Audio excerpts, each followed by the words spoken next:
तो इसलिए सहयोगी दल उससे थोड़ा-सा अभी हिसाब से बातचीत कर रहे हैं, दायरे में रह के बातचीत कर रहे हैं। और जीतन राम मांझी की ये रणनीति रही है कि वो एक कदम आगे जाते हैं, फिर 2 कदम पीछे हटते हैं। उनका कई बार आपने ऐसा बयान देखा होगा कि वो लगता है कि अब बस विदा कहने ही वाले हैं। मगर कोई दल अगर अड़ ही जाए कि हम इतना नहीं, इतना ही सीट लेंगे, तब फिर उनके लिए बाहर जाने के सिवाय कोई रास्ता नहीं है। प्रशांत किशोर के दावे में दम हमको नहीं लगता है कि है, क्योंकि भाजपा के जो शीर्ष नेता हैं, वो ये कह चुके हैं, कई बार कह चुके हैं, कई मंचों से कह चुके हैं कि अगला चुनाव हम इनके नेतृत्व में नीतीश कुमार। ये जो नीतीश कुमार के कुछ करीबी चाटुकार राजनेता हैं, जो नीतीश कुमार की कृपा से राजनीति में हैं और टिके हुए हैं और मंत्री बने हुए हैं, वैसे लोग इस बात को हवा दे रहे हैं और नीतीश कुमार पर भी दबाव बना रहे हैं।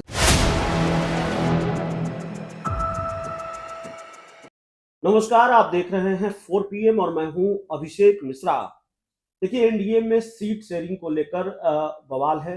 एनडीए में सीट शेयरिंग को लेकर जिस तरीके का घमासान मचा हुआ है, जीतन राम मांझी के बयानों का सिलसिला लगातार जारी रहा है। ये बात अलग है कि दिल्ली विधानसभा चुनाव नतीजों के बाद उन्होंने कोई बयान दिया नहीं है या सीट शेयरिंग पर उतने आक्रामक वो नजर नहीं आ रहे हैं।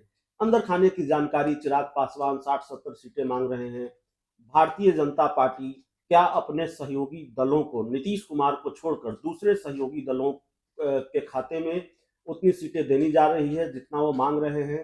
ज़्यादा सीटें खर्च करेगी? इन सब चीज़ों पर हम बात करेंगे। हमारे साथ बिहार के जाने-माने पत्रकार प्रवीण बागी सर हैं। सर, सबसे पहला सवाल तो यही है कि जीतन राम मांझी ने अब चुप्पी साध रखी है। दिल्ली चुनाव नतीजों का कुछ तो असर हुआ है। और दूसरा सवाल यह है कि जीतन राम मांझी ने यहाँ तक कह दिया कि भाई लगता है कैबिनेट छोड़ना पड़ेगा। और उसके बाद एक तस्वीर सामने आ गई।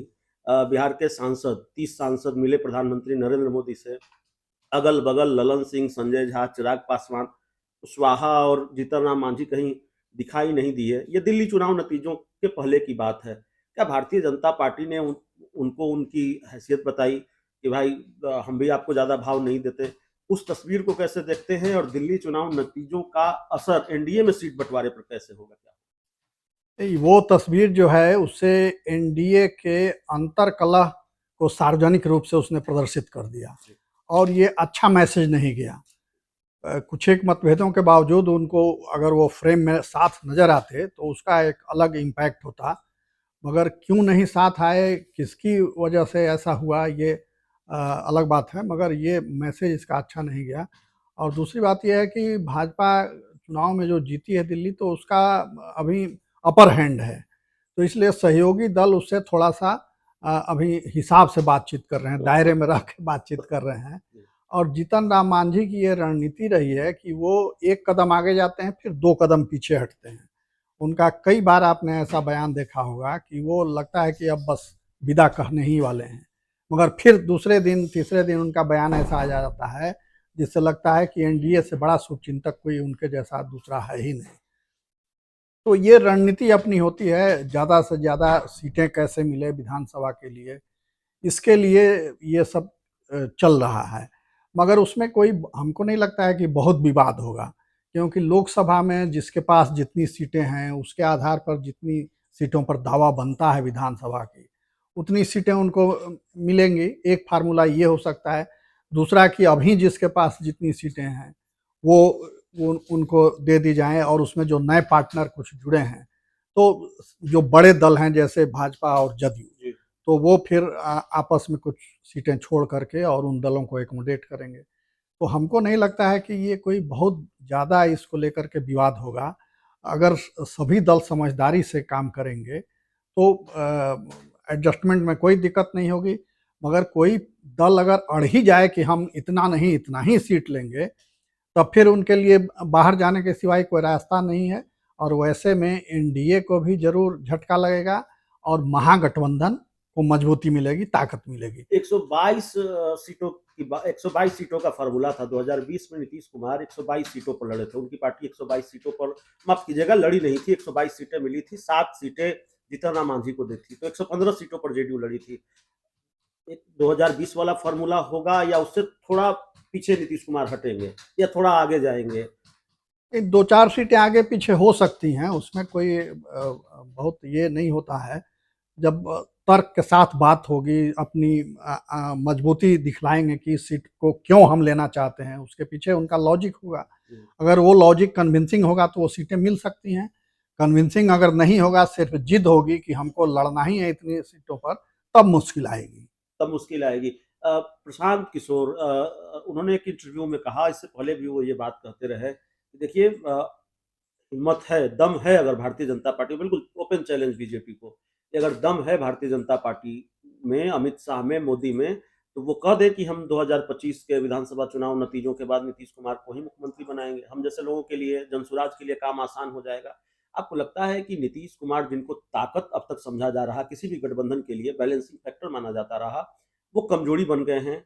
और नीतीश कुमार के नेतृत्व में चुनाव अगर एनडीए लड़ेगी तो एनडीए को नुकसान हो सकता है, जैसा दावा प्रशांत किशोर कर रहे हैं? प्रशांत किशोर के दावे में दम हमको नहीं लगता है कि है, क्योंकि भाजपा के जो शीर्ष नेता हैं वो ये कह चुके हैं, कई बार कह चुके हैं, कई मंचों से कह चुके हैं कि अगला चुनाव हम इनके नेतृत्व में, नीतीश कुमार के नेतृत्व में लड़ेंगे। अब उसके बाद, चुनाव के बाद कुछ अगर खेल हो जाए, कुछ अदला बदली हो जाए, तो वो अलग बात है। हालांकि ये भी सच है कि नीतीश कुमार का स्वास्थ्य अब इस लायक नहीं है कि वो मुख्यमंत्री का कार्यभार आगे कंटिन्यू करें। तो ऐसे में उनको समझा बुझा करके हो सकता है कि फिर किसी दूसरे को बनाया जाए मुख्यमंत्री, मगर अभी तो एनडीए उन्हीं के नेतृत्व में लड़ेगी, ये भाजपा अपनी ओर से क्लियर कर चुकी है। अब प्रशांत किशोर किस आधार पर ये दावा कर रहे हैं, ये तो वही बता सकते हैं। नीतीश कुमार के बेटे निशांत कुमार की भी बहुत चर्चा है सर। हरनौत की विधानसभा सीट, वहां से लड़ेंगे 1977 में नीतीश कुमार लड़ेंगे, मतलब चर्चा की बात मैं कर रहा हूँ, मैं दावा नहीं कर रहा हूँ कि 1977 में नीतीश कुमार चुनाव लड़े, विधानसभा का हार गए, 1985 में वहां से विधायक बने पहली बार। तो मुहूर्त भी बताया जा रहा है कि भाई होली के बाद का मुहूर्त है, एनडीए में, माफ कीजिएगा, जेडीयू में वो शामिल हो जाएंगे, हरनौत की विधानसभा सीट लड़ेंगे। और अंदर खाने की एक जानकारी जो मुझे कल पता चली, अब जानकारी में कितना दम है, लेकिन जेडीयू सूत्रों के हवाले से पता चला कि नीतीश कुमार के वैसे रिश्तेदार जिनकी पहुंच नीतीश कुमार तक है, बड़े बहुत क्लोज रिलेटिव, उनका बहुत दबाव है, सिर्फ पार्टी के नेताओं का दबाव नहीं है, रिश्तेदारों का दबाव है नीतीश कुमार पर कि भाई आप निशांत को लाइए, और यही दबाव निशांत पर भी है। इन चीजों में कितनी सच्चाई पाते हैं? अब इसमें हो सकता है मैं गलत हूं, मगर मुझे लगता है कि ये चंडूखाना का गप है और कुछ नहीं है। क्योंकि अब तक ना तो नीतीश कुमार ने कोई ऐसा संकेत दिया है कि वो अपने बेटे को लाना चाहते हैं, या उनके पुत्र निशांत ने कभी कोई ऐसी इच्छा जाहिर की है कि हम राजनीति में आना चाहते हैं। उनसे कई बार इस सवाल पूछा लेकिन गया। एक बहुत प्योर पॉलिटिकल बयान निशांत ने दिया, जो पहले कभी नहीं दिया उस तरह का बयान। उन्होंने कहा कि मेरे पिता ने अच्छा काम किया, उनको वोट दीजिए। इसको एक राजनीतिक बयान माना गया, विशुद्ध राजनीतिक बयान, और फिर उससे संकेत मिले कि नहीं, निशांत शायद भूमिका धीरे धीरे तैयार हो रही है। ये तो इस पर डिपेंड करता है कि उनसे सवाल क्या पूछा जाता है। अब पिता के कार्यकाल के बारे में सवाल पूछिएगा तो ये यही कहेंगे चुनाव का समय था इसलिए उन्होंने ऐसा बयान दिया, मगर वो स्पष्ट कर चुके हैं उनके पुत्र जो हैं निशांत की, राजनीति में हमारी कोई रुचि नहीं है, मैं आध्यात्म से जुड़ा हुआ हूँ और उसी में आगे बढ़ना चाहता हूँ। तो ये जो नीतीश कुमार के कुछ करीबी चाटुकार राजनेता हैं, जो नीतीश कुमार की कृपा से राजनीति में हैं और टिके हुए हैं और मंत्री बने हुए हैं, वैसे लोग इस बात को हवा दे रहे हैं और नीतीश कुमार पर भी दबाव बना रहे हैं, चर्चा में ला रहे हैं, मीडिया में ब्रीफिंग हो रही है, कंठोस्की हो रही है। मगर हमको नहीं लगता है कि ऐसा होगा, क्योंकि देखिए नीतीश कुमार इसके घोर विरोधी रहे हैं, राजनीति में परिवारवाद के घोर विरोधी रहे हैं। हालांकि पाला बदलने में भी वो बहुत माहिर हैं, तो पाला बदल के पुत्र को अपने जगह पर ला दें, ये अलग बात है, मगर अभी तक कोई संकेत मुझे ऐसा नहीं दिख रहा कि निशांत को राजनीति में वो लाएंगे।